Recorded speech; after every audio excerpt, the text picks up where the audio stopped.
गड़बड़ क्या होती है ना, जब स्टेटमेंट वाला क्वेश्चन आता है तो बच्चा कंफ्यूज हो जाता है, डर जाता है कई बार, अरे पता नहीं क्या है ये। बहुत सारे हमारे स्मार्ट बच्चे जो है ना वो रिलीजिंग हार्मोन से लगा देंगे आंसर। अच्छा जी, रिलीजिंग हार्मोन सबसे पहले होगा बी वाला, और किसी में है ही नहीं। आपको याद होगा थीका इंटरना रिलीज करती है एस्ट्रोजन। एस्ट्रोजन बहुत ज्यादा हो जाता है तो क्या होता है, वो एंट्रम के अंदर बहुत ज्यादा एलएच इंक्रीज कराता है। एलएच क्या करवाता है, बहुत ज्यादा फ्लूइड भरा देता है एंट्रम के अंदर। Hello everyone, welcome back to the Prachand series बच्चा। आई होप सभी की तैयारी बहुत अच्छी चल रही होगी और सुप्रिया मैम वापस से आपके लिए लेके आई हैं ह्यूमन रिप्रोडक्शन के PYQs। आई विश कि सभी बच्चे बहुत ऑनेस्टली तैयारी कर रहे हैं, है ना, बिना चीटिंग के। ठीक है, तो इसी तरीके से बेटा जैसे हम अभी तक सभी चैप्टर्स के कर रहे हैं ऐसे ही हम लोगों को आगे करना है बेटा। पहले खुद से क्वेश्चन को पढ़ना है, सॉल्व करना है, उसके बाद सॉल्यूशन देखना है, राइट। और आई नो कि बच्चों की इतनी अच्छी मेहनत, बच्चे इतनी मेहनत कर रहे हैं, ठीक है, और काफी आपको आता भी होगा तो आप सही आंसर करेंगे। बट अगर कहीं भी आपको लगता है कि कोई डाउट है तो यहाँ पे आपको उसका सोल्यूशन मिलेगा। तो ऑनेस्टली प्रैक्टिस करें बेटा, ठीक है। स्टार्ट करते हैं आप ह्यूमन रिप्रोडक्शन। तो देवियों और सज्जनों बेटा, है ना, हमेशा की तरह KBD सीरीज की तरह, तो देवियों और सज्जनों, मैम स्वागत करती है आपकी स्क्रीन पर पहला क्वेश्चन। ठीक है, पहले ऑनेस्टली सभी बच्चा पहले स्क्रीन पे देखेंगे, क्वेश्चन को सॉल्व करेंगे पॉज करके, उसके बाद इसका सॉल्यूशन देखेंगे। ठीक है, और अगर आप सही होते हो, है ना, तो जैसे KBC में मिलते हैं पैसा, यहाँ आपको मिलेगा नंबर। ठीक है, तो चलिए बेटा पहला क्वेश्चन आपकी स्क्रीन पर 2016 का विच of the following depicts the correct pathway पूछा है of transport of sperm. Sperm का करेक्ट पाथवे क्या है। ठीक है, पहले सभी बच्चे खुद से सॉल्व करेंगे, फिर देखते हैं। चलिए, ठीक है, बहुत सिंपल क्वेश्चन है बेटा। आप लोगों ने टेस्टिस का क्रॉस सेक्शन देखा होगा, हाँ जी। चलिए, है ना, ये रही टेस्टिस के अंदर इस तरीके से सेमिनिफेरस ट्यूब्यूल्स, राइट। फिर सेमिनिफेरस ट्यूब्यूल से क्या निकल रही थी, रेटी टेस्टिस। मैं बहुत सिंपल वे में बता रही हूँ ताकि आप रिकॉल कर सको।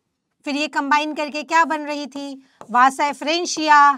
फिर वासा एफरेंशिया ओपन हो रही थी एपिडिडाइमिस में।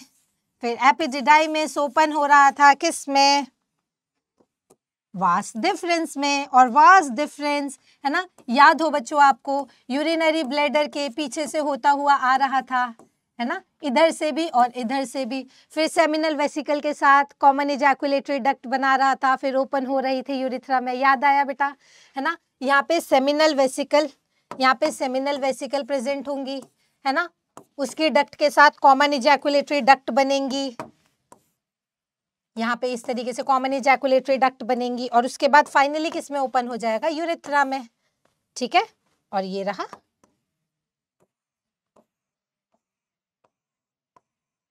Urethral meatus. ठीक है जी, थोड़ा सा रफ स्केच बनाए ताकि फटाफट से हम क्वेश्चन भी सॉल्व कर सके, है ना। और ये क्या है, यूरेथ्रल मीटस ओपनिंग। ठीक है, तो कुछ याद आया पाथवे, है ना, यही पाथवे का क्वेश्चन आया है। चलिए क्वेश्चन देखते हैं। पहले बोल रहा है रेटी टेस्टिस, वास डिफरेंस तो लास्ट में थी, है ना, वास डिफरेंस यूरिनरी ब्लैडर के पीछे से होती हुई आ रही थी। एफरेंट डक्ट्यूल्स भी नहीं, रेटी टेस्टिस, एफरेंट डक्ट्यूल्स, ये बेसिकली वासा एफरेंशिया को बोल रहे हैं। एपिडिडाइमिस और वास डिफरेंस, रेटी टेस्टिस, एपिडिडाइमिस पहले नहीं आएगा, वासा एफरेंशिया पहले आता है, या फिर हम एफरेंट डक्ट्यूल्स भी बोल सकते हैं, राइट बच्चा। तो करेक्ट आंसर हो गया हमारा rete testis, efferent ductules, epididymis, vas deferens. आप चाहे तो इसमें भी देख सकते हो, है ना, दिस इज रेटी टेस्टिस, वासा एफरेंशिया, ठीक है, epididymis, this is vas deferens, ठीक है, वो यूरेथ्रल मीटस। हालांकि वहां तक गए नहीं थे, तो कितना सरल क्वेश्चन था बच्चों, और बधाई हो, इसी के साथ आपको मिलते हैं +4। पहला पड़ाव आप क्रॉस कर चुके हैं। चलिए बच्चों बढ़ते हैं अगले प्रश्न की ओर, और ये रहा अगला प्रश्न जो कि मैम ने अभी क्लास में बताया है। तो सभी बच्चे इसको पहले खुद से सॉल्व करेंगे। ठीक है, बहुत सिंपल क्वेश्चन है बेटा, देखो बहुत सिंपल क्वेश्चन है। 15 में भी आया था, 14 में भी आया था। अब देखो द शेयर्ड टर्मिनल डक्ट, ध्यान से समझिएगा, of reproductive and urinary system in the human male is, human male के अंदर, खास इसका मतलब कहीं ना कहीं फीमेल्स के अंदर अलग है और मेल्स के अंदर अलग है, राइट। तो वो शेयर्ड डक्ट, वो कॉमन डक्ट जिसमें से, है ना, जिसमें से रिप्रोडक्टिव सिक्रीशन भी रिलीज हो रहा है, यानी स्पर्म या सीमेन। सीमेन आपको पता होना चाहिए, सीमेन क्या होता है बच्चा, sperm plus seminal plasma, right. और यहां से यूरिनरी सिस्टम से यूरिन भी रिलीज हो रहा है, कॉमन पाथवे। कौन है ये, कौन है ये, यूरेथ्रा, ठीक है। यूरेथ्रा के अंदर से स्पर्म भी पास होते हैं बच्चा और यूरिन भी पास होता है मेल्स के अंदर, लेकिन फीमेल के अंदर ये अलग पाथवे होता है, ठीक है। फीमेल का जो रिप्रोडक्टिव पाथवे है वो अलग है, राइट। मेल्स और जो यूरिनरी पाथवे है वो अलग है, जिससे आपने पढ़ा भी होगा, फीमेल की जो रिप्रोडक्टिव ओपनिंग है दैट इज वजाइना और यूरेथ्रल ओपनिंग अलग होती है, राइट। लेकिन मेल के अंदर ये कॉमन होती है, ठीक है। तो यहाँ पे किसकी बात हुई है, मेल की हुई है बच्चा, तो क्या करेक्ट आंसर आ जाएगा, यूरेथ्रा। यूरेटर तो किडनी की हो गई ना, दोनों किडनी से सिर्फ यूरिन पास हो रहा है तो वो तो यूरेटर होता है। वास डिफरेंस से ओनली स्पर्म, वास डिफरेंस अभी पाथवे पढ़ा है, ओनली स्पर्म, तो ये भी इसका करेक्ट आंसर नहीं होगा। एंड आई नो बहुत सारे बच्चों का ये आंसर सही होगा, तो अपने आप को दे बेटा +4। चलिए बढ़ते हैं अगले प्रश्न की ओर। देवी और सज्जनों, अगला प्रश्न आपकी स्क्रीन पर, और काफी सरल क्वेश्चन है बेटा, है ना, बहुत सिंपल क्वेश्चन है, और ऐसे ही क्वेश्चंस जो है आते हैं बेटा, है ना, ऐसे ही क्वेश्चंस आते हैं। पहले खुद से सभी बच्चे खुद से क्वेश्चन को प्रैक्टिस करेंगे। 2 स्टेटमेंट्स दिए गए हैं बेटा, 2 स्टेटमेंट्स दिए गए हैं। द प्रेजेंस और absence of hymen is not a reliable indicator of virginity. बिल्कुल सही बात है बेटा। अगर आपने पढ़ा होगा कि जो ओपनिंग है बेटा, है ना, ओपनिंग है, ये ओपनिंग क्या है, वेजाइना, है ना, इस पे कवरिंग होती है, इस पे कवरिंग होती है ना, हाइमेन बोलता है। बट हालांकि बहुत सारे मिथ है इससे रिलेटेड। ये माना जाता है कि फर्स्ट इंटरकोर्स में अगर ये ब्रेक हो गई तो इसका मतलब फीमेल वर्जिन नहीं है ना, ऐसा बोला जाता है। बट ये एक मिथ है, और इसका प्रूफ निकला कि बेटा जो हाइमेन है बेटा, उस हाइमेन की भी बहुत सारी शेप होती है। कुछ फीमेल्स के अंदर हाइमेन जो है सिर्फ पेरीफेरी के अंदर मिले हैं, कुछ फीमेल्स के अंदर हाइमेन जो है वो नेचुरली हाफ प्रेजेंट मिले हैं, तो ऐसा जरूरी नहीं है, ठीक है। तो प्रेजेंस और एब्सेंस ऑफ हाइमेन कभी भी ये इंडिकेटर नहीं देता है वर्जिनिटी का, है ना, कि फीमेल वर्जिन है या नहीं है, ठीक है। अब एक बात बताइए, जो ये वाला केस है इसमें तो सिर्फ पेरीफेरी में है, सेंटर में है ही नहीं, ठीक है। तो अगर इंटरकोर्स होगा तो सेंटर ओपनिंग तो ओपन है, ठीक है, तो इससे वर्जिनिटी का कोई भी कनेक्शन नहीं है, ये बात बिल्कुल सही है। The hymen is torn during the first coitus only, देखो है ना, यही जो मिथ चल रहा है कि हाइमेन जो है वो तभी ब्रेक होता है जब फर्स्ट क्वेटस होता है। This is absolutely wrong. Hymen जो है हॉर्स राइडिंग की वजह से भी ब्रेक हो सकता है, किसी फिजिकल एक्टिविटी की वजह से ब्रेक हो सकता है, एक्सरसाइज की वजह से ब्रेक हो सकता है, साइकिलिंग की वजह से ब्रेक हो सकता है। तो ये बात जो है बिल्कुल गलत है, ठीक है। ऐसा भी होता है कि फीमेल के अंदर किसी एक्सरसाइज करने की वजह से हाइमेन ब्रेक हो गया, राइट। तो ये जरूरी नहीं है कि फर्स्ट क्वेटस की ही वजह से हाइमेन ब्रेक होता है। तो this statement is wrong and this statement is correct. तो इसके अकॉर्डिंग स्टेटमेंट 1 ट्रू है और स्टेटमेंट 2 फॉल्स है। बधाई हो बेटा, जिनके भी क्वेश्चन सही है खुद को +4 दे, और बिना चीटिंग के जिनके गलत है वो अपने आप को -1 भी दे, है ना, पनिशमेंट भी लेना जरूरी है। चलिए ये देखो 2024 का क्वेश्चन आया था और ये एग्जैक्ट लाइन है एनसीईआरटी की बेटा, है ना, सिंपल सी लाइन है। चलिए बढ़ते हैं बच्चा अगले प्रश्न की ओर।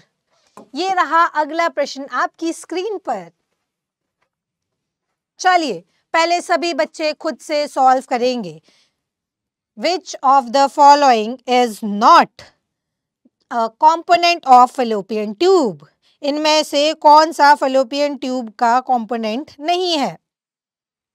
बहुत ही सरल क्वेश्चन है बेटा, बहुत ही सरल क्वेश्चन है। चलिए देखते हैं। अब देखो यहाँ पे वापस से नॉट, है ना, आपको क्या करना है, नॉट को ध्यान रखना, अंडरलाइन कर लेना, सर्कल कर लेना, है ना। कितनी देर लग रही है।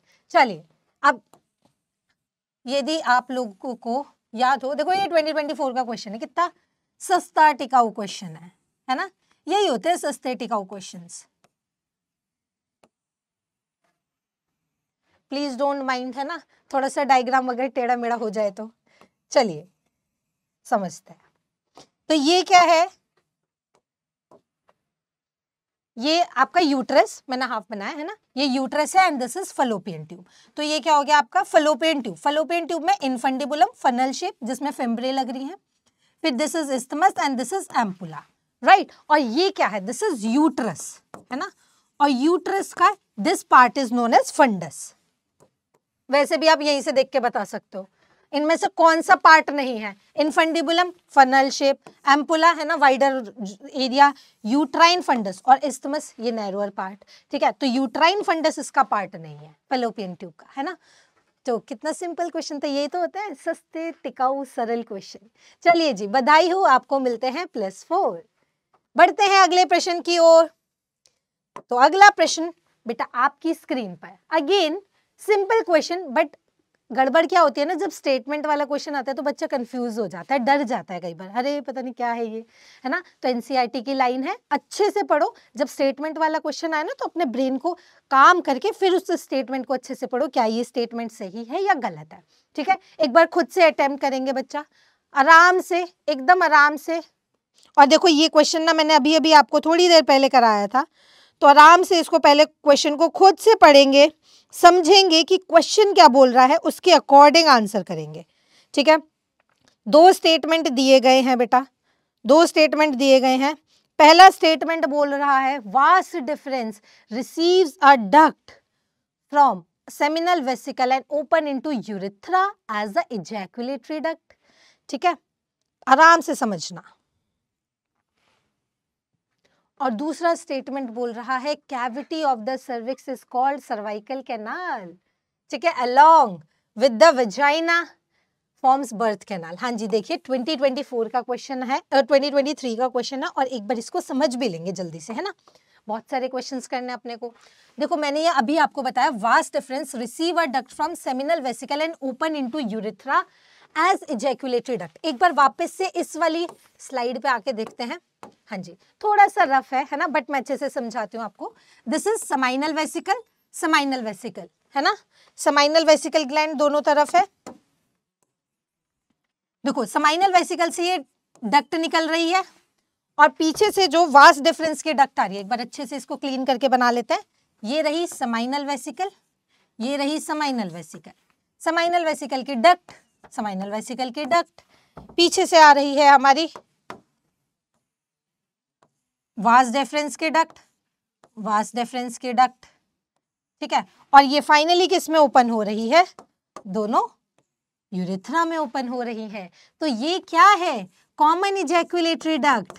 क्या है ये, कॉमन इजैकुलेटरी डक्ट, क्योंकि वास डिफरेंस भी आके जुड़ गई और सेमाइनल वेसिकल की डक्ट भी आके जुड़ गई, क्या बन गई, कॉमन इजैकुलेटरी डक्ट, ये रही, ठीक है। तो कॉमन इजैकुलेटरी डक्ट फिर किस में ओपन हो रही है, यूरेथ्रा में। तो बेटा यही आपसे क्वेश्चन पूछा है, यही आपसे क्वेश्चन पूछा, vas deferens receive a duct from seminal vesicle and open into urethra as ejaculatory duct, बिल्कुल सही बात है, ठीक है। Now second statement, the cavity of the cervix is called cervical canal along with the vagina forms the birth canal. चलिए एक बार इसी वाले डायग्राम में देख लेते हैं, ठीक है। यहाँ क्या है, सर्विक्स,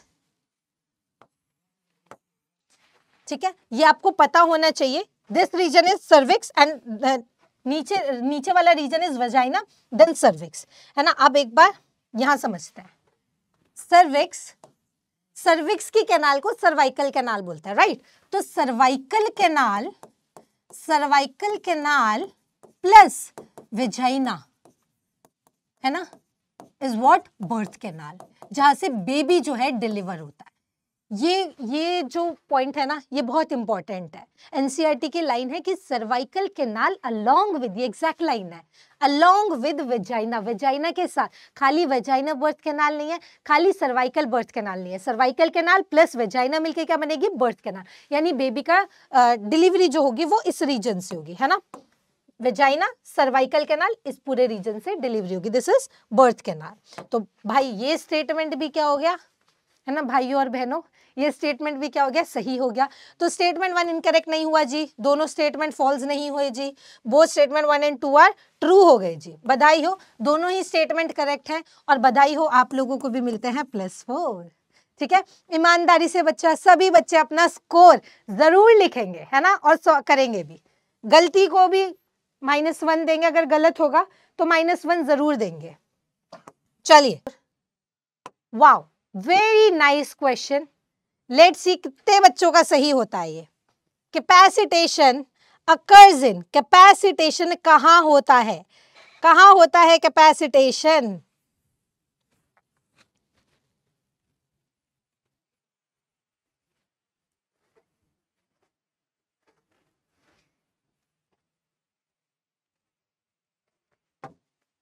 चलिए करें, कैपेसिटेशन अकर्स इन। देखो दो टर्म्स होते हैं, एक होता है डी कैपेसिटेशन, है ना, हमारे बोर्ड को कुछ कुछ होता ही रहता है, कुछ कुछ होता है।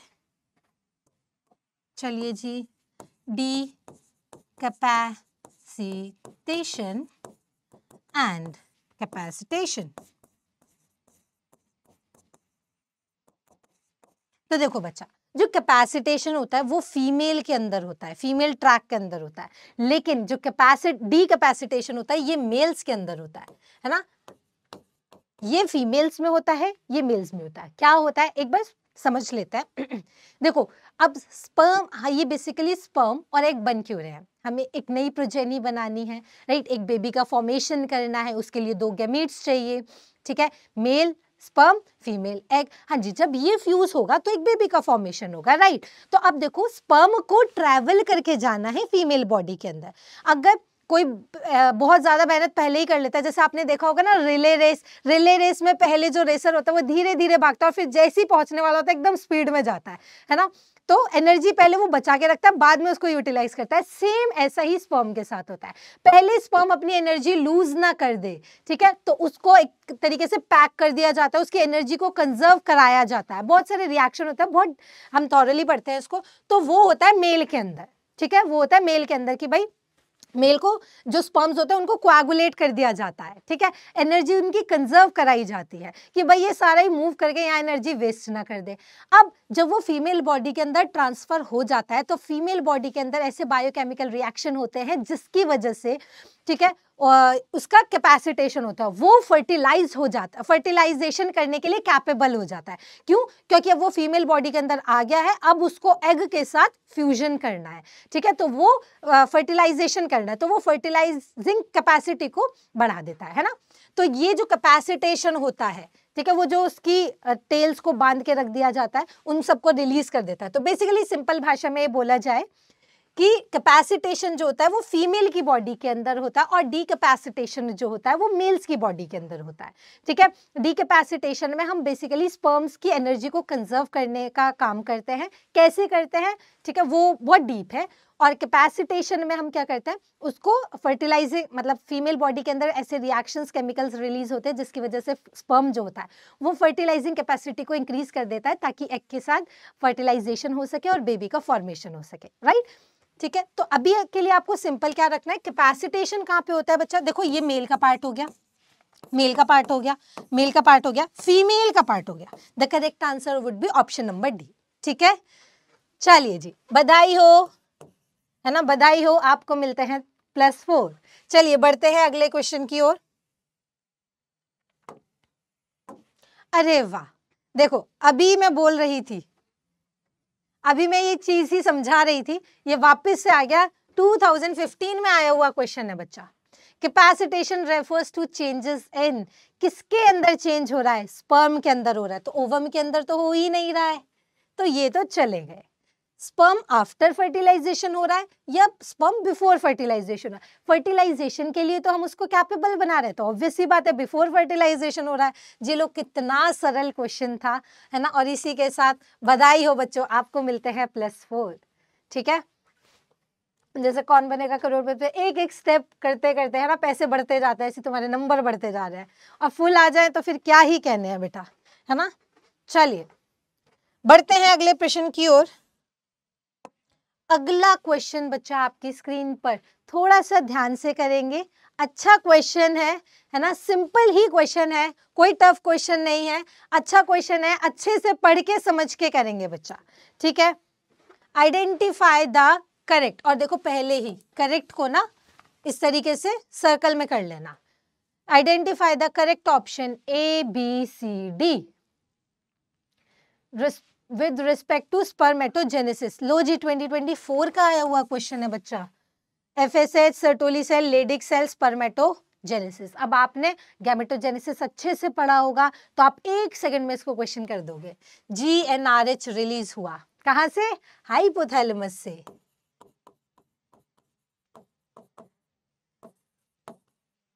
ठीक है, वो कहां पे एक्ट करता है? एंटीरियर पिट्यूटरी पे। और क्या रिलीज कराता है? LH, लेडिक सेल, और FSH। लो जी, पहला तो क्लियर हो गया, फॉलिकल स्टिमुलेटिंग हार्मोन। LH कहां पे काम करता है? लेडिक सेल पे, है ना, जिसको इंटरस्टिशियल सेल्स भी बोलते हैं। लेडिक सेल पे काम करता है और क्या रिलीज कराता है? एंड्रोजन। और फिर उसके बाद क्या होता है? Formation of spermatid. फिर यहीं से हम, मैं सिंपल क्या बोल सकते हैं, स्पर्मेटोजेनेसिस कराने में काम आता है। यहाँ क्या होता है? FSH काम करता है सर्टोली सेल्स पर। सर्टोली सेल्स क्या करती है? जो डेवलपिंग स्पर्म है, जैसे हॉस्पिटल में छोटे छोटे बेबी होते हैं ना, उनको नरिश, उनको हेल्प करने का, उनको केयर करने का काम उनका होता है। तो ऐसी FSH का काम क्या होता है? FSH सर्टोली सेल पे एक्ट करती है और नर्स सेल की तरह काम करती है, डेवलपिंग स्पर्म को नरिशमेंट देती है, इसलिए इनको नर्स सेल भी बोला जाता है, सस्टेंटिकुलर सेल्स भी बोला जाता है और सर्टोली सेल्स भी बोला जाता है। ये कुछ फैक्टर रिलीज करते हैं जिसके हेल्प से स्पर्मियोजेनेसिस होता है ना। स्पर्मियोजेनेसिस क्या था बच्चा? स्पर्मेटिड्स का स्पर्म में कन्वर्जन, है ना, कुछ चेंजेस कराती है जिससे स्पर्मेटिड जो है मैच्योर स्पर्मेटोजोआ या स्पर्म्स में कन्वर्ट हो जाते हैं। चलिए जी, है ना। अब हमसे क्या बोले? ABCD, ABCDEF, है ना। चलो, तो A क्या हो गया आपका बच्चा? FSH, B क्या हो गया? लेडिक सेल, C क्या हो गया? सर्टोली सेल, और D क्या हो गया? स्पर्मियोजेनेसिस, है ना। AFSH देखो इन दो के अंदर है, दूसरा सर्टोली सेल नहीं है, लेडिक सेल है, तीसरा सर्टोली सेल, और लो जी, बधाई हो, है ना, फिर से आपको मिलते हैं +4, है ना। कितना इजी क्वेश्चन है, बट यहाँ पे क्या होता है ना, गलती कहाँ होती है? देखो मैं बताती हूँ, यहाँ पे गलती पे क्या होती है, आप ये कर लोगे बट जब आप ABCD रीअरेंज कर रहे होंगे ना, यहाँ पे गड़बड़ हो जाती है, ठीक है, और मार्क करके कुछ और आ जाते हो, कि यहाँ तो तुम कर लोगे बेटा, है ना, अभी कोई प्रेशर नहीं है, अभी मैम बता रही है, आराम से वीडियो देख रहे हैं। लेकिन जब एग्जाम होता है ना, 3 घंटे का प्रेशर, बाहर मम्मी पापा वेट कर रहे होते हैं, एग्जाम क्या होगा, है ना, अंदर से एंग्जाइटी हो रही होती है, फिजिक्स केमिस्ट्री बायो सब, वहाँ गलती हो जाती है ना। तो टेस्ट बार बार देना है, प्रैक्टिस करना है, हमेशा यही बोलती हूँ, टेस्ट टेस्ट टेस्ट दो, यही एक रियलिटी है जो आपको सही पाथवे पे लेके जाएगी कि आप कहाँ गलत हो, कहाँ गलती कर सकते हो, है ना जी। बढ़ते हैं अब अगले प्रश्न की। अब देखो ये एग्जैक्टली वैसे ही क्वेश्चन है जो अभी आया था, है ना, ये 2023 मणिपुर का क्वेश्चन है। एक बार आप खुद से आराम से देखो, जब बहुत सारे स्टेटमेंट आते हैं ना, तो ऐसे में खुद को काम करो, है ना, काम एकदम काम दिमाग से, शांत दिमाग से, उसके बाद इनको पढ़ो, है ना। उसके बाद आराम से कैसे अटेम्प्ट करना, खुद से सीरीज अरेंज करनी है, ठीक है। आराम से एक बार खुद से अरेंज करो सीक्वेंस को, है ना, of different hormones for their role during gametogenesis. Gametogenesis वाला क्वेश्चन अभी हमने किया भी था, है ना, अभी किया भी था। चलो मैं फिर भी एक बार आपको करा दूंगी, बट आप फिर भी खुद से करिए, है ना बच्चा। चलिए देखो, हमारी मास्टर ऑफ मास्टर ग्लैंड कौन सी है ना, हमारे प्रिंसिपल सर कौन है? ये है master of master gland, hypothalamus, है ना। और हाइपोथैलेमस से जुड़ी है ये हमारी पिट्यूटरी ग्लैंड, ठीक है, ये एंटीरियर पिट्यूटरी। चलिए जी, अब देखो हाइपोथैलेमस रिलीज क्या करता है? हाइपोथैलेमस रिलीज करता है GnRH, है ना। यहां से क्या रिलीज होगा? ये सिग्नल देगा इंटीरियर पिट्यूटरी को, और यहां से रिलीज होगा लेडिक से ल्यूटिनाइजिंग हार्मोन और फॉलिकल स्टिमुलेटिंग हार्मोन। ये अभी अभी करा है जस्ट, है ना, 2024 का आया हुआ क्वेश्चन था जो। अब ये LH कहाँ पे काम करेगा? लेडिक सेल पे, ठीक है, लेडिक सेल्स पे काम करेगा। लेडिक सेल को इंटरस्टिशियल सेल्स भी बोलते हैं। और FSH फॉलिकल स्टिमुलेटिंग हार्मोन कहाँ पे काम करेगा? सर्टोली सेल्स पे, ठीक है। सर्टोली सेल्स बोल लो या फिर आप नर्स सेल बोल लो या फिर सिस्टेंटिकुलर सेल्स बोल लो, ठीक है। ये क्या कराता है बेटा? ये स्पर्मियोजेनेसिस कराता है, स्पर्मियोजेनेसिस कराता है बच्चा। और ये क्या कराता है? स्पर्मेटोजेनेसिस। देखो दोनों में डिफरेंस होता है, ठीक है। स्पर्मेटोजेनेसिस क्या हो गया? स्पर्म का फॉर्मेशन करवाना, स्पर्मेटोजेनेसिस, है ना। देखो स्पर्मेटोजेनेसिस सीधा मदर सेल से स्पर्म का फॉर्मेशन कराना, है ना। स्पर्मियोजेनेसिस जो चेंज करा रहे हैं, स्पर्मेटिड से, है ना, उसको मैच्योर स्पर्म में कन्वर्ट करा रहे हैं, दैट इज स्पर्मियोजेनेसिस, ठीक है। तो यही पाथवे था। अब इसको देखते हैं। देखो GnRH जो भी रिलीजिंग हार्मोन होंगे ना, RH रिलीजिंग हार्मोन हाइपोथैलेमस से निकलेंगे। तो गोनाडोट्रोपिन रिलीजिंग हार्मोन हाइपोथैलेमस से निकलेगा और LH और FSH क्या हो गया? Gonadotropin hormone. तो gonadotropin LH stimulate synthesis and secretion of androgen. अब सबसे पहले क्या आएगा? Gonadotropin releasing hormone from hypothalamus. सबसे पहले हाइपोथैलेमस जो है वो गोनाडोट्रोपिन रिलीजिंग हार्मोन रिलीज करेगा। फिर उसके बाद क्या होगा? Gonadotropin from anterior pituitary gland hormones निकलेंगे, कौन से? LH और FSH। क्या मैं कलर चेंज कर लूं? कर लेते हैं, ठीक है। यहां से आपके LH और FSH रिलीज होंगे, ठीक है जी। फिर उसके बाद क्या होगा? Gonadotropic LH stimulate the synthesis and secretion of androgen, है ना। यही तो आप आगे चल के क्या करवाएगा? स्पर्मेटोजेनेसिस। इसके बाद एंड्रोजन स्टिमुलेट स्पर्मेटोजेनेसिस। अच्छा, खाली इसकी बात हो रही है। और gonadotropin FSH help in process of spermiogenesis. क्या ये पॉइंट क्लियर है? कितना सरल था, है ना। सेम वही था, बस अपने को सीक्वेंस में लगाना। अब लगा लेते हैं। सबसे पहले आएगा बच्चा B, फिर उसके बाद आएगा आपका E, उसके बाद आएगा A, उसके बाद आएगा C, उसके बाद आएगा D, BEACD, BEACD। वैसे तो बहुत सारे हमारे स्मार्ट बच्चे जो है ना वो रिलीजिंग हार्मोन से ही लगा देंगे आंसर। अच्छा जी, रिलीजिंग हार्मोन सबसे पहले होगा B वाला, और किसी में है ही नहीं B वाला आंसर। बट फिर भी अभी आप प्रैक्टिस मोड में हो तो पूरा क्वेश्चन सॉल्व करो, ठीक है। चलिए बढ़ते हैं अगले प्रश्न की ओर। एंड दैट इज अगेन थोड़ी सी मैथ्स वाली क्वेश्चन है ना। वैसे कोई रॉकेट साइंस नहीं है, बहुत सिंपल क्वेश्चन है, ठीक है। एक बार खुद से करेंगे, लेट्स सी। बहुत ही सिंपल क्वेश्चन है। How many secondary spermatocytes are required to form 400 million spermatozoa? एक बार सबसे पहले तो स्पर्मेटोजेनेसिस देख लेते हैं बहुत ही जल्दी से, क्विकली। स्पर्मेटोगोनिया मदर सेल जो थी, है ना जी, ploidy 2n। Primary spermatocyte, ploidy 2n। Now first division, secondary spermatocyte, n 2n। secondary spermatocyte, अब तुम लोग खुद कर सकते हो, है ना। secondary spermatocyte, अब ये फर्दर डिवीजन करेंगे। spermatids, सेकेंड मियोसिस डिवीजन हो गया। नाउ स्पर्मियोजेनेसिस होके स्पर्म्स का फॉर्मेशन होता है, सेम प्लॉइडी, है ना, n। ठीक है। अब देख लो तुमसे क्या पूछा गया है, ठीक है। ये स्पर्मेटोजोआ, लो मैं ये भी लिख देती हूँ, स्पर्मेटोजोआ। चलिए जी फटाफट से निकालिए इसका आंसर। कितना सरल क्वेश्चन है। आपसे पूछा है कितने सेकेंडरी स्पर्मेटोसाइट्स बनेंगे चाहिए 400 मिलियन स्पर्मेटोजोआ बनाने के लिए। अभी आपको पता है एक सेकेंडरी स्पर्मेटोसाइट से 2 स्पर्मेटोजोआ बन रहे हैं, तो आपको पूछा है 400 मिलियन कितने से बनेंगे, क्या मैं इसको ऐसे कर दूं 400/2, क्या 200 हमारे को स्पर्मेटोसाइट्स चाहिए होंगे। कितना सिंपल क्वेश्चन था। 200 मिलियन, है ना, यहाँ मिलियन भी लिखा है बच्चा। 200 मिलियन सेकेंडरी स्पर्मेटोसाइट्स चाहिए हमारे को 400 स्पर्मेटोजोआ बनाने के लिए। बहुत ही सरल सवाल था, +4 मिलते हैं, है ना। और जिनकी गणित थोड़ी सी कमजोर है और जिन्होंने गलत किया है, ईमानदारी से अपने आप को -1 जरूर देना, है ना।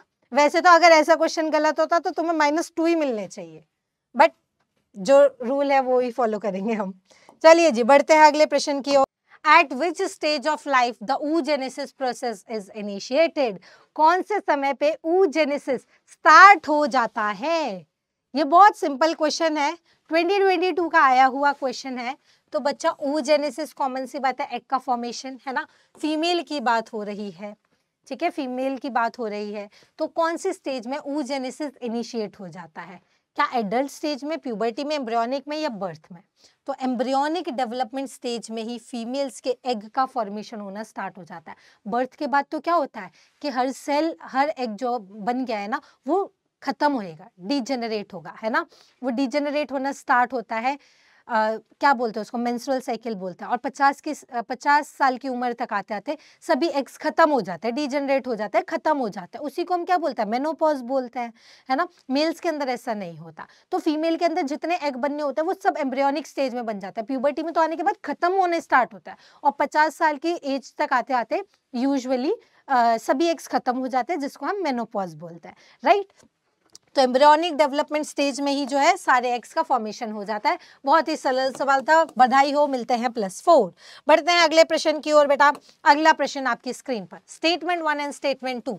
The release of sperm into the seminiferous tubule is called spermiation and spermiogenesis is the process of formation of sperm from spermatogonia। ये देखो बेटा, यही क्वेश्चन जो था मैंने आपको थोड़ी देर पहले करवाया था, ठीक है, थोड़ी देर पहले मैंने ही आपको ये क्वेश्चन करवाया था। लेट्स सी कितने बच्चे इस क्वेश्चन को सही करते हैं। एनसीईआरटी की एग्जैक्ट लाइन है बेटा, एकदम एग्जैक्ट लाइन है। लेट्स सी कितने बच्चे इस क्वेश्चन को सही करते हैं। इसमें बस हल्का सा ट्विस्ट है, बहुत ही हल्का सा ट्विस्ट है इसमें, और अभी अभी मैंने ये बात बोली भी थी।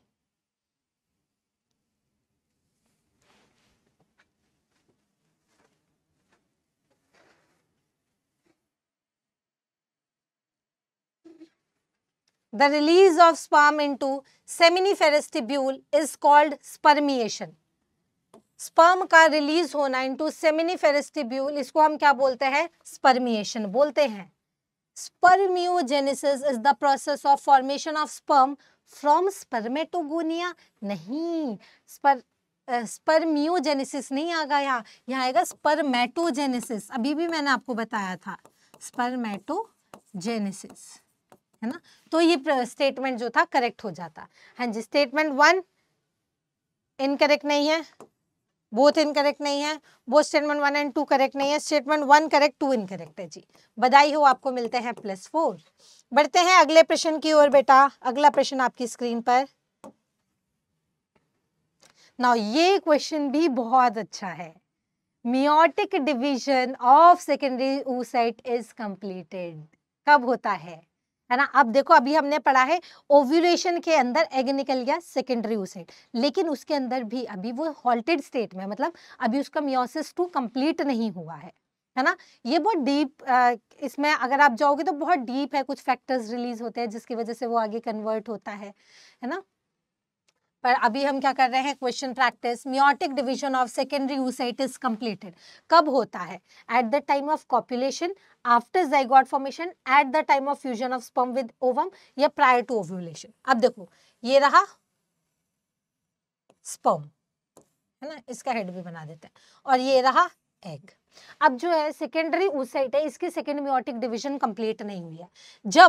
जब स्पर्म इसके अंदर एंटर करेगा, है ना, सिर्फ हेड पार्टी तो एंटर करता है, टेल बाहर रह जाती है, ठीक है। तो जब ये एंटर करेगा तब ये अपनी सेकेंड मियोटिक डिवीजन कंप्लीट करेगा। उसके अंदर वो फर्स्ट पोलर बॉडी और एग निकलेगा, उसका फिर स्पर्म के साथ फ्यूजन होगा, स्पर्म के न्यूक्लियस के साथ फ्यूजन होगा, राइट।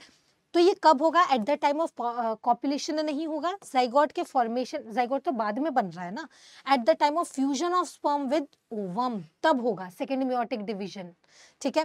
प्रायर टू ओव्यूलेशन हो नहीं सकता, ठीक है। तो करेक्ट आंसर क्या होगा बच्चा इसका, ऑप्शन नंबर सी, ठीक है। चलिए बधाई हो, मिलते हैं +4।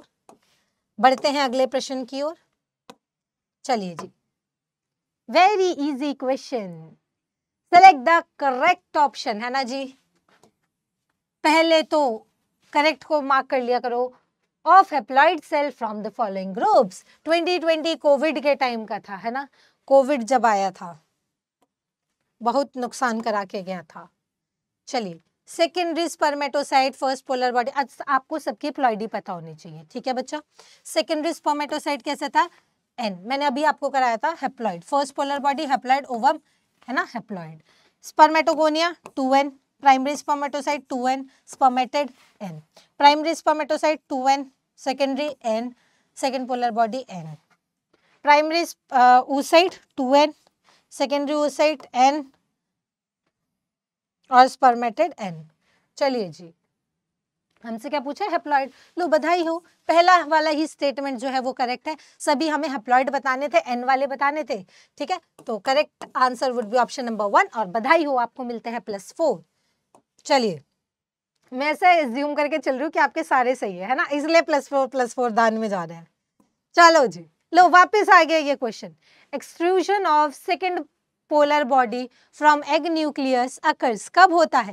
देखो 2019 में भी आया है ये तो आपको समझ आ गया होगा ना कि ऐसे क्वेश्चन आता है ना।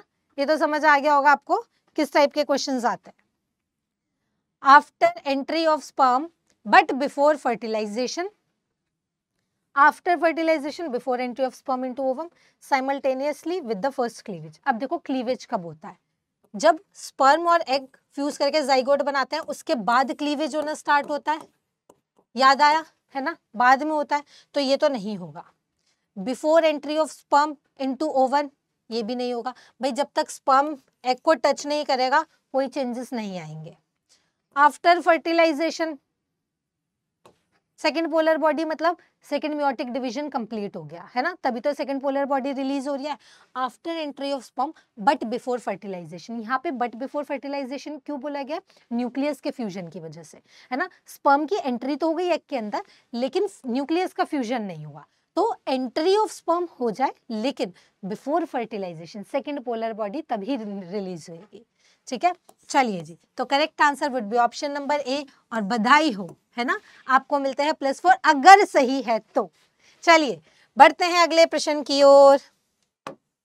अगला प्रश्न देवी और सज्जनों आपकी स्क्रीन पर, और ये देखो कितनी बार आ चुका है ना क्वेश्चन, ये देखो 2018 में भी आया और अभी थोड़ी देर पहले भी हम लोगों ने किया था बच्चा।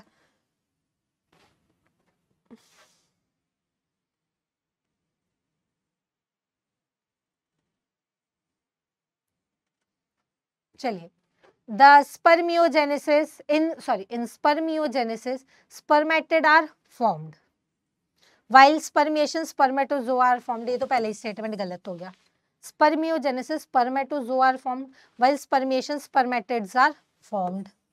in spermiogenesis spermatozoa from Sertoli cell are released into the cavity of seminiferous tubule while in spermiation spermatozoa are formed। in spermiogenesis spermatozoa are formed, yes, while in spermiation spermatozoa are released from Sertoli cells into the cavity of seminiferous tubule। Nourishment लेके निकल जाते हैं यदि आपको पूरा process याद हो तो, है ना, और ये तो हम अभी पढ़ चुके हैं, तो ये सिंपल क्वेश्चन था, ठीक है। बधाई हो, मिलते हैं +4। चलिए बढ़ते हैं अगले प्रश्न की ओर। Which of the following cell during gametogenesis is normally diploid? और मैम ने अभी अभी वो जो चार्ट बनवाया था ना वो वाला, उसी से याद हो जाएगा आपको और हो भी गया होगा। यहाँ पे भी देख लेते हैं, NCERT याद है, NCERT में ऐसा कुछ, NCERT अगर पढ़ी हो तो कुछ ऐसा कुछ चार्ट याद है। चलो, स्पर्मेटोजोआ देखो यहाँ पे दिखा रखा है ना, प्लॉइडी 46 2n, है ना, दिस इज व्हाट 2n जिसको हम लिखते हैं 46 equals to 2n, 23n, 23n, है ना। ये बकरी की तरह बन गया, इसको n बना देते हैं। चलो, याद आ रहा है कुछ, अब इससे ज्यादा चीटिंग नहीं करानी, अब ये चीटिंग हो रही है ना, मैम आगे बढ़ के चीटिंग करा रही हैं। चलो, बट मैं ये बताना चाह रही हूँ कि बच्चा NCERT से देखो ही क्वेश्चंस आते हैं, कुछ बहुत ज्यादा रॉकेट साइंस नहीं आती है ना। तो एनसीईआरटी को बार बार पढ़ो और अच्छे से पढ़ो। जितनी बार एनसीईआरटी पढ़ोगे ना, हर बार ऐसा लगेगा कि कुछ रह गया था, ये इस बार पढ़ा। तो बहुत बार रिवीजन करो एनसीईआरटी का, ठीक है जी। Which of the following cell during gametogenesis is normally diploid? Spermatogonia mother cell 2n होती है, सेकेंडरी पोलर बॉडी हैप्लॉयड होती है। अच्छा, पोलर बॉडी और गैमेट्स हमारे है ना सब, एग और स्पर्म। चलिए स्पर्मेटेड भी कैसे हैं एन, तो स्पर्मेटोगोनिया कैसी है? डिप्लॉयड। इसको मदर सेल भी बोलते हैं, स्पर्म मदर सेल। माँ ही बच्चों को जन्म देती है ना, ऐसी स्पर्मेटिड्स को जन्म कौन दे रहा है? स्पर्मेटोगोनिया। चलिए जी, है ना, करेक्ट आंसर होगा +4। 2015 का क्वेश्चन है। बढ़ते हैं अगले प्रश्न की ओर। अगेन अब आपको ये समझ आ गया, गैमेटोजेनेसिस टॉपिक अच्छे से कवर करके जाना है। हालांकि ह्यूमन रिप्रोडक्शन पूरा ही चैप्टर ऐसा है, आपको किसी भी टॉपिक को नहीं छोड़ना, पूरा चैप्टर ही बहुत इंपॉर्टेंट है। कहीं से भी रैंडमली लाइन आ जाती है क्योंकि बहुत इंटरकनेक्टेड है ना, एक पूरी मूवी की तरह, एक स्टोरी की तरह है। पहले स्पर्म्स बने, मतलब पहले गैमीट्स बने, फिर गैमीट्स मिले, फिर उनका फ्यूजन हुआ, फिर जाइगोट बना, है ना, कैसे वो बेबी बना, कैसे बेबी के बॉडी के ऑर्गन्स बने, है ना, फिर कैसे पार्चुरेशन हुआ, एक पूरी सीरीज है। तो हम ऐसे नहीं बोल सकते कि कोई भी एक टॉपिक इंपॉर्टेंट है, ये सारा ही बहुत इंपॉर्टेंट है और इंटरकनेक्टेड है। चलिए जी, है ना, पहले एक बार खुद से अटेम्प्ट करेंगे बच्चा लोगों। What is the correct sequence of sperm formation?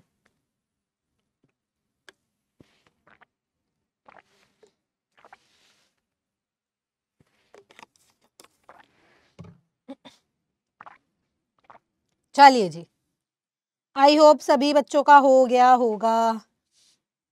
बहुत ही सरल क्वेश्चन आया है।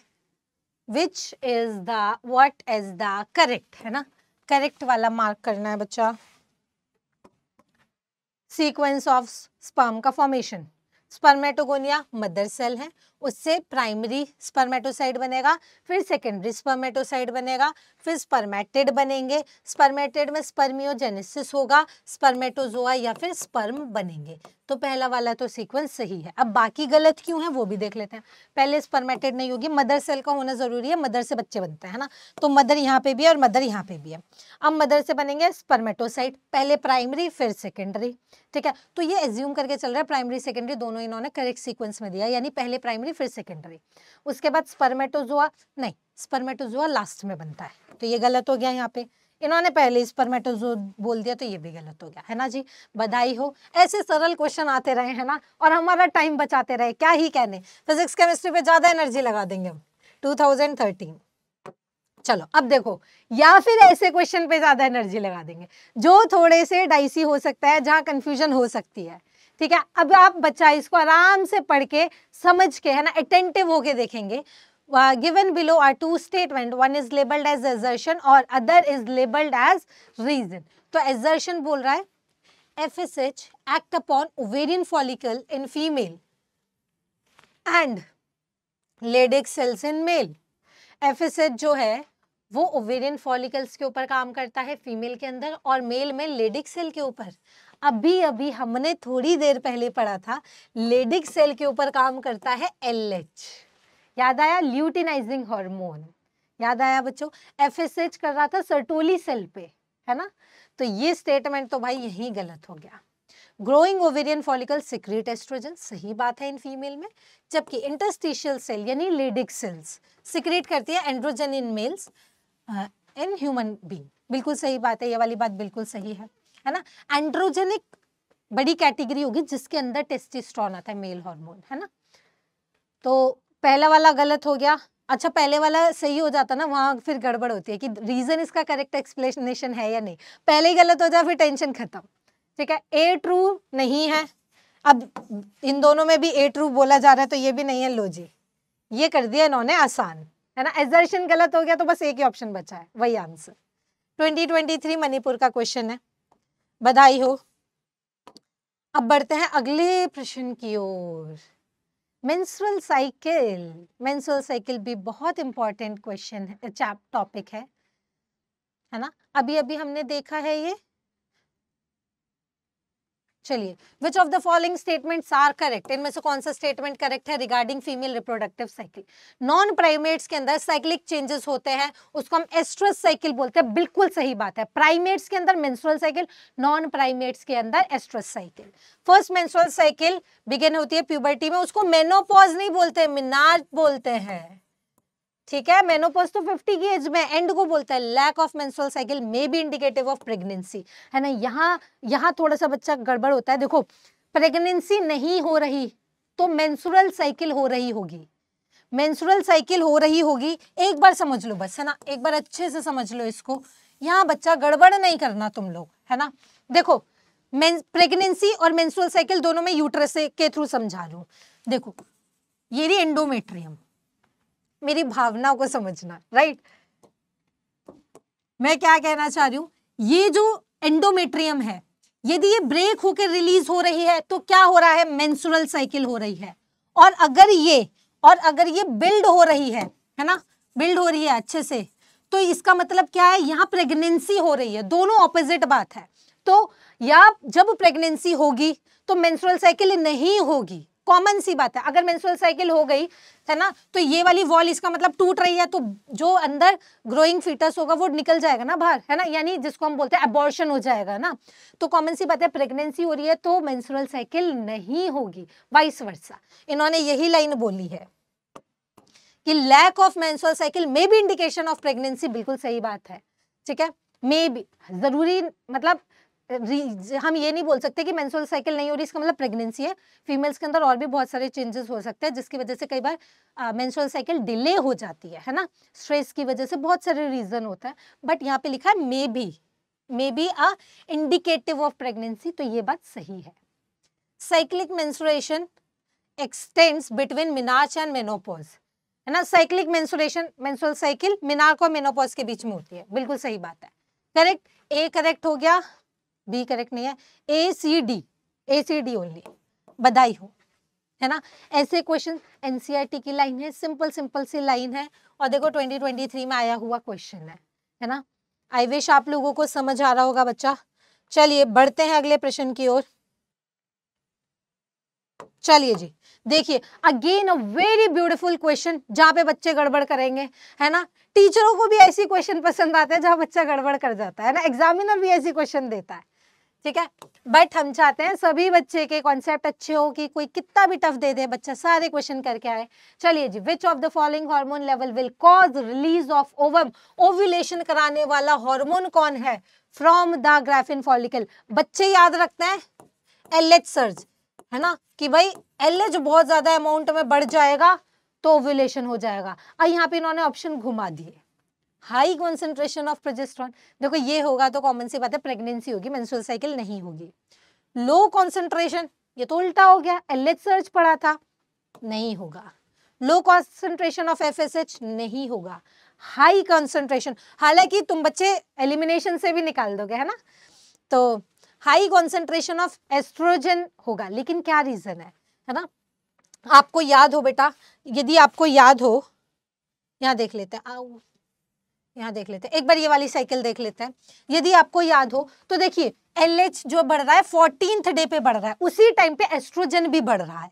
आपको याद होगा थीका इंटरना रिलीज करती है एस्ट्रोजन, एस्ट्रोजन बहुत ज्यादा हो जाता है तो क्या होता है, वो एंट्रम के अंदर बहुत ज्यादा LH इंक्रीज कराता है। LH क्या करवाता है, बहुत ज्यादा फ्लूइड भरा देता है एंट्रम के अंदर। अब बलून में बहुत ज्यादा हवा भरेगी तो बस तो होगा, है ना। ऐसे ही जब फ्लूइड फिल्ड कैविटी बहुत प्रेशर एक्सर्ट करती है जिसकी वजह से ग्राफिन फॉलिकल बर्स्ट हो जाता है और एग जो है वो रिलीज हो जाता है। इसी को हम क्या बोलते हैं, ओव्यूलेशन बोलते हैं।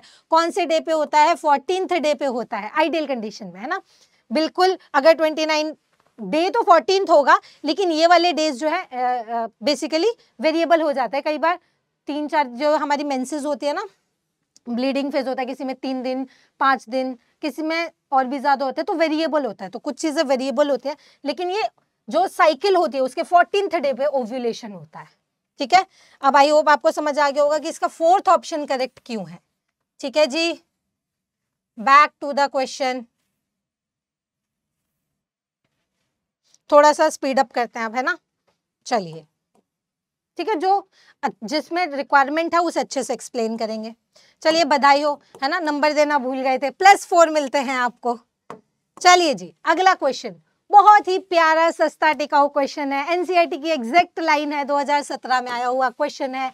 Temporary endocrine gland, endocrine gland कौन सी होती है, जो बिना डक्ट के सिक्रीशन रिलीज करती है, और हमारी बॉडी के अंदर ये कॉर्पस ल्यूटियम जो है ये भी ऐसा काम करता है। आपको पता होगा पूरे प्रेगनेंसी के दौरान जो है ये प्रेजेंट होता है ना, और प्रोजेस्टेरॉन सिक्रीट करता रहता है, क्योंकि प्रोजेस्टेरॉन प्रेगनेंसी के लिए जरूरी है, तो ये हार्मोन जो है सिक्रीट करता रहता है, तो एंडोक्राइन ग्लैंड की तरह काम करता है।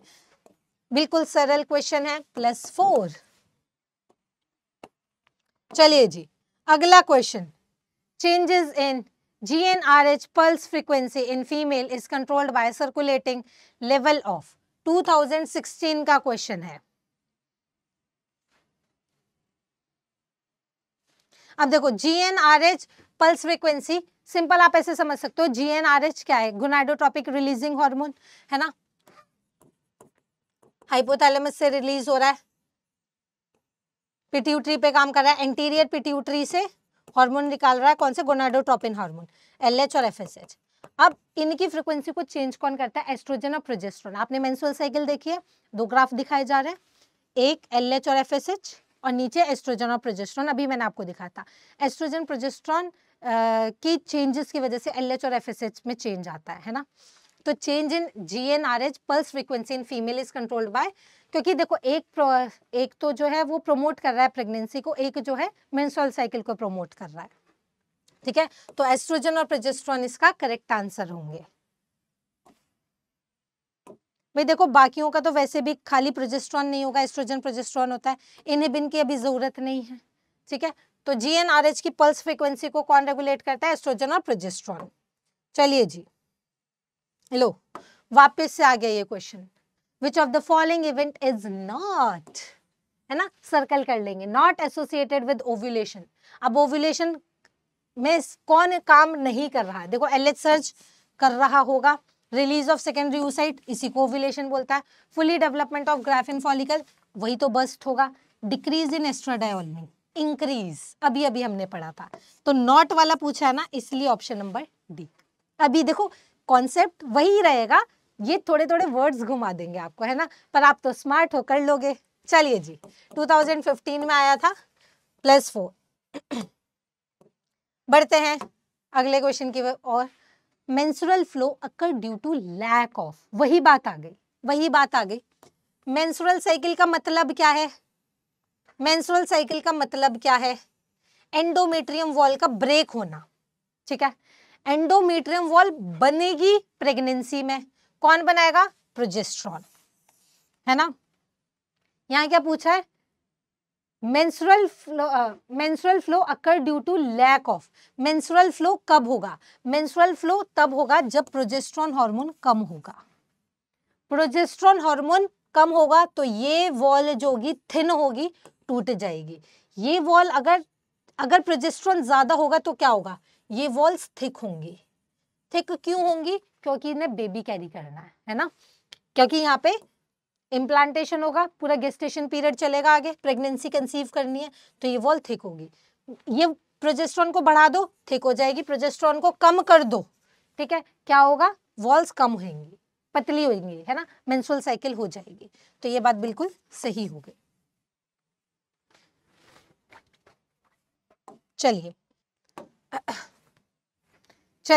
हाँ जी, अब देखते हैं आगे, विच of the following secretes the hormone relaxing in later phase of pregnancy, 2021 में आया है, रिलैक्सिन हार्मोन, कुछ याद आया, रिलैक्सिन हार्मोन क्या करता है, देखो रिलैक्सिन हार्मोन की ना बहुत ज्यादा कंफ्यूजन क्या होती है, यहाँ पूछा है लेटर फेज में, है ना, तो हालांकि इसके ऑप्शंस के अकॉर्डिंग हमारा आंसर जाएगा कॉर्पस ल्यूटियम, ठीक है, बट इसमें प्लेसेंटा भी रोल प्ले करता है रिलैक्सिन में।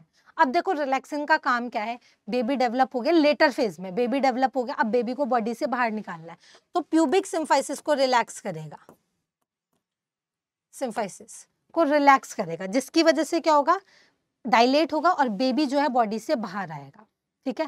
इनिशियल फेज में, यहाँ लेटर फेज पूछा है, इनिशियल फेज में क्या करेगा, ये कॉन्ट्रैक्शन को रोकेगा, जो यूट्रस के अंदर कॉन्ट्रैक्शन हो रही है ना उनको रोकेगा, स्मूथ मसल के कॉन्ट्रैक्शन को रोकेगा। क्यों?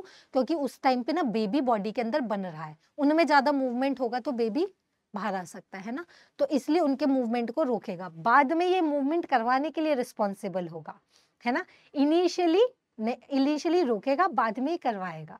ठीक है। हार्मोन का भी रोल होता है, पहले प्रोजेस्टेरॉन के साथ काम करेगा, लेटर फेज में ऑक्सीटोसिन रिलीज होता है, याद है, बेबी के इंजेक्शन के लिए। ठीक है। तो ऑक्सीटोसिन क्या कराता है, उन कॉन्ट्रैक्शन को बढ़ाता है, और ये रिलैक्सिन क्या करता है, प्यूबिक सिम्फाइसिस को रिलैक्स करेगा, बेबी को बॉडी से बाहर रिलीज करवाएगा। ठीक है जी। चलिए बढ़ते हैं अगले प्रश्न की ओर।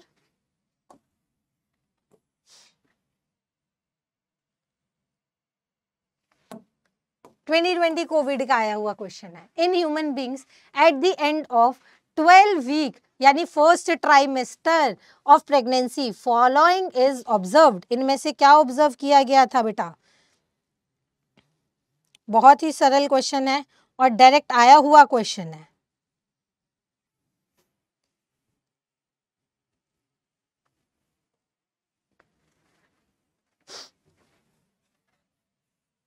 अच्छा, ट्राइमेस्टर आई होप सभी बच्चों को पता होगा, है ना। प्रेगनेंसी आपकी 9 मंथ की होती है, 1 2 3 4 5 6 7 8 9, है ना, ऐसे लिख लेते हैं 1 3 4 5 6 7 8 9। अब देखो पहले 3 महीने, ट्राई मतलब 3, मिस्टर मतलब मंथ, है ना, मिस्टर मतलब मंथ, यानी 3 महीने का एक ट्राइमेस्टर, दूसरा ट्राइमेस्टर, तीसरा ट्राइमेस्टर, तो 3 ट्राइमेस्टर की प्रेगनेंसी होती है, यानी 9 महीने की प्रेगनेंसी होती है। उन्होंने बोला है जो at the end of 12 week यानी फर्स्ट ट्राइमेस्टर में कौन सी चीजें हो रही होंगी, तो बच्चे के most of the major organ system जो है बन चुके होंगे, किडनी, लंग्स, लिवर, है ना। हालांकि आपको ये पता होना चाहिए लंग्स जो होते हैं बच्चे के बॉडी के अंदर, मदर की बॉडी के अंदर फंक्शनल नहीं होते। आपने अगर वो मूवी देखी हो जिसमें बच्चे को उल्टा करके मारते हैं ना, अरे 3 इडियट्स, है ना, जब वो बेबी डिलीवर होता है और वो बच्चा रोता नहीं है तो उसको मारते हैं कि रोए, है ना। बच्चा रोता हुआ पैदा होता है तो वो अच्छी बात है, क्योंकि बच्चा रोएगा तो उसके लंग्स फंक्शनल होंगे, अंदर से म्यूकस निकल के बाहर आएगा। तो बच्चा जब रोता है ना फर्स्ट टाइम, उसके लंग्स तब फंक्शनल होते हैं। तो अब हालांकि ये बन गए हैं और हार्ट वगैरह काम भी करने लगे, लेकिन फुली मैच्योर्स नहीं है। तो उन्होंने अभी टाइम पूछा है at the end of first trimester, तो मेजर जो है बनने लग गए हैं। ठीक है। तो the head is covered with fine hairs, ये ड्यूरिंग 5th मंथ होता है। ये भी eyelids and eyelashes are formed 12 weeks के अराउंड होता है। ठीक है। तो करेक्ट आंसर आ जाएगा ऑप्शन नंबर 1 +4। चलिए जी बढ़ते हैं अगले हार्मोन की, अगले क्वेश्चन की तरफ। अगला क्वेश्चन बच्चों,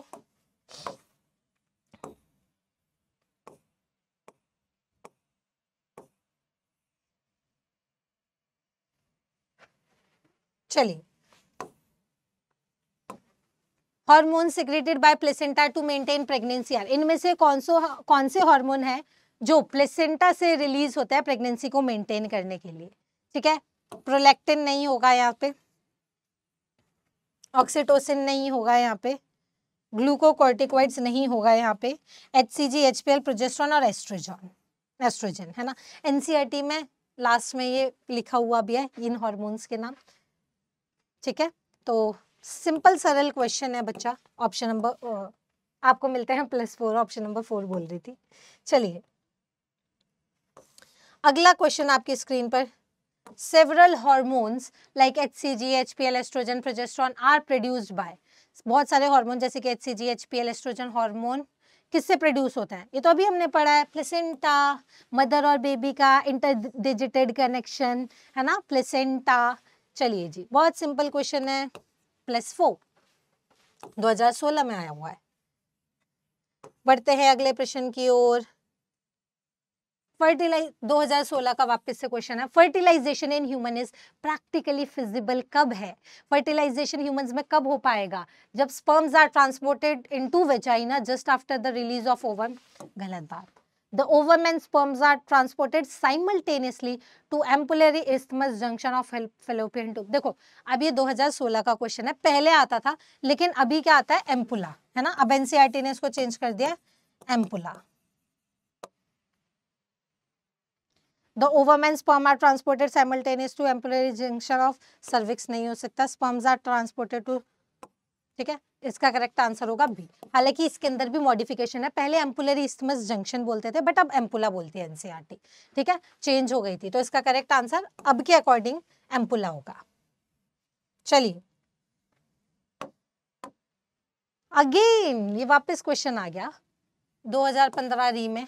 इन female, human female, meiosis 2 is not complete until, कब तक कंप्लीट नहीं होती, puberty, birth, uterine implantation, fertilization. हालांकि इसमें अप्रोप्रिएट क्या होना चाहिए, जस्ट बिफोर फर्टिलाइजेशन, है ना. मतलब स्पर्म एंट्री करे और बिफोर फर्टिलाइजेशन, वो ज्यादा अप्रोप्रिएट है. बट अकॉर्डिंग टू ऑप्शन अपने को आंसर ढूंढना है, तो ऑप्शन नंबर ए इसका करेक्ट आंसर होगा. ठीक है जी. चलिए 2024 का question. Given below are two statements, one is labeled as assertion or other is labeled as reason.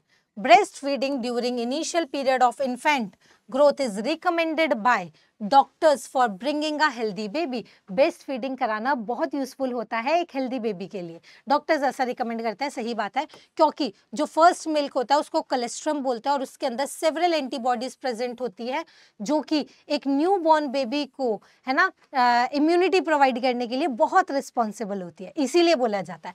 तो ये बात भी सही है और इसका रीजन भी करेक्ट है. ए ट्रू है, रीजन ट्रू नहीं है. Both A and reason is the correct explanation of A. बिल्कुल सही बात है. ठीक है, ये भी गलत होगा, ये भी गलत होगा, है ना. चलिए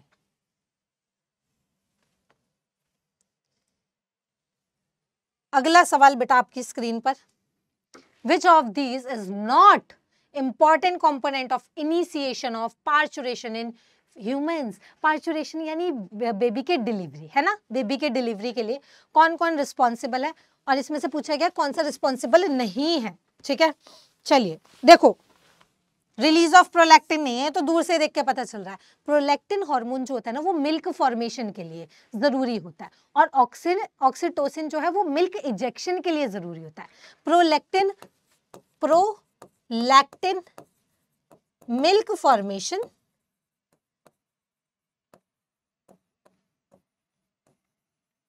और ऑक्सीटोसिन ये निकलता है पोस्टीरियर पिट्यूटरी से, है ना. ऑक्सीटोसिन मिल्क इजेक्शन हार्मोन बोलते हैं. ये मिल्क इंजेक्शन के लिए जरूरी है. तो देखो प्रोस्टाग्लैंडिन्स जो होते हैं, है ना, ये भी कॉन्ट्रैक्शन करवाते हैं ताकि डिलीवरी हो.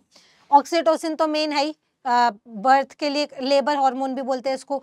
ये बहुत ज्यादा कॉन्ट्रैक्शन कराता है जिससे बेबी जो है डिलीवर हो सके. इंक्रीज इन एस्ट्रोजन और प्रोजेस्टेरोन रेशियो भी. लेकिन प्रोलैक्टिन मिल्क फॉर्मेशन के लिए, तो ये नहीं होगा. Correct answer would be option number C, और आपको मिलते हैं +4. ठीक है, तो इसी के साथ बच्चा समाप्त होते हैं हमारे आज के सभी क्वेश्चंस. आई विश आप लोगों को सभी चीज़ें बहुत अच्छे से समझ आई हो. कीप प्रैक्टिसिंग बेटा, डेली प्रैक्टिस करें, प्रीवियस ईयर क्वेश्चंस लगाए, ज़्यादा से ज़्यादा क्वेश्चंस लगाए, है ना. प्रीवियस ईयर से तो आपको आइडिया लग गया होगा ऐसे क्वेश्चंस आए, अब और भी ज़्यादा क्वेश्चन लगाए. प्रैक्टिस करते रहे बच्चों. जहाँ आपको लग रहा है कि ये चीज़ वीक है या आपका क्वेश्चन गलत हो गया है, तो आप समझ जाओ कि कहीं ना कहीं वो वाला जो टॉपिक है वो वीक है. उसको अच्छे से पढ़ो, कि उस चैप्टर को वापस से रिवीजन करो, और एनसीईआरटी को बेटा जितना हो सके बार बार रिवाइज करो, है ना. यही आपको जो है सक्सेस दिलाएगा, है ना. So I wish you all the very best बेटा. मिलते हैं अगले वीडियो में अगले चैप्टर के साथ. Wish you all the very best. Bye bye, take care.